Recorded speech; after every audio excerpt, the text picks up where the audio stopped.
নমস্কার, রিপাবলিক বাংলার ফেসবুক পেজে আপনাদের স্বাগত। আমি সৈকত।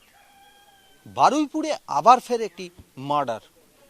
এই মার্ডারকে ঘিরে পলিটিক্যাল একটা রং লেগে গেছে, কারণ যিনি মার্ডার হয়েছেন, যিনি খুন হয়েছেন, সেই শহীদুল শেখের পরিবারের তরফ থেকে দাবি করা হচ্ছে যিনি মেন অ্যাকিউজ তিনি বিরোধী রাজনৈতিক দল করেন বা করতেন। অন্যদিকে স্থানীয় সূত্রে যেটা জানা যাচ্ছে, প্রাইম অ্যাকিউজড বা মূল অভিযুক্ত বলে যাকে এখানে দাবি করা হচ্ছে সেই আজিজুল, তার ওপরে এই এলাকার পার্শ্ববর্তী বিধানসভা বারুইপুর পূর্ব সেই বিধানসভার যিনি এমএলএ বিভাস সর্দার, সেই বিভাস সর্দারের প্রচ্ছন্ন মদত রয়েছে। স্থানীয় সূত্রে যেটা জানা যাচ্ছে যে এই বারুইপুর থানা এলাকার বলগনা গ্রামের শহীদুল শেখ, তারা 8 ভাই, তাদের পরিবার এই এলাকাতেই বসবাস করে। অন্যদিকে শহীদুলের ভগ্নিপতি আজিজুল এই এলাকার ব্যবসায়ী।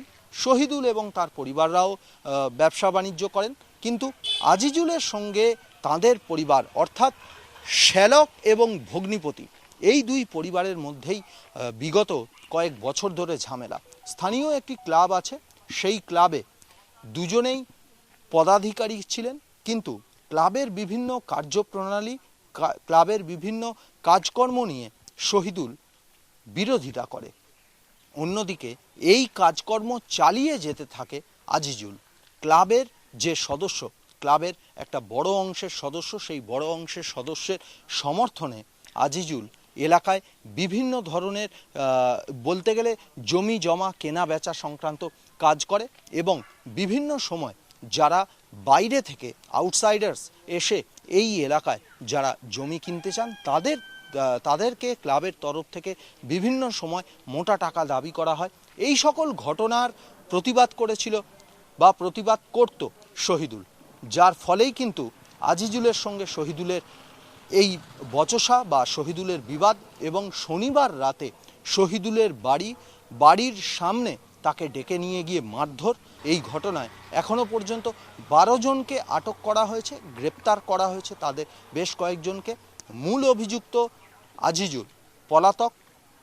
এলাকাবাসীরা বা মৃত শহীদুল তার পরিবারের লোকজন বলছেন বিগত 4 বছর ধরে এই আজিজুল তাদের পরিবারের ওপর বিভিন্নভাবে অত্যাচার চালিয়েছে, কিন্তু না স্থানীয় প্রশাসন না পুলিশ সেই কথায় কর্ণপাত করেনি, যার ফলে শহীদুলের পরিবার বা বলা ভালো শহীদুলকে চলে যেতে হলো। এই ঘটনায় এলাকায় চাঞ্চল্য তো সৃষ্টি হয়েছে, এলাকায় একটা হিউজ পুলিশ পোস্টিং রয়েছে যাতে পরিস্থিতি নতুন করে আর অন্যদিকে মোড় না নেয়। এই খবরের প্রতি মুহূর্তের আপডেট আমরা দেখতে থাকবো, আমরা দেখাতে থাকবো। চোখ রাখুন রিপাবলিক বাংলা, চোখ রাখুন রিপাবলিক বাংলা ডিজিটাল। নানা ধরনের কন্টেন্ট দেখার জন্য লাইক করুন, শেয়ার করুন আমাদের ফেসবুক পেজ, সাবস্ক্রাইব করুন আমাদের ইউটিউব চ্যানেল। পাশাপাশি অন্যান্য ব্রেকিং নিউজের জন্য অবশ্যই চোখ রাখুন রিপাবলিক বাংলায়।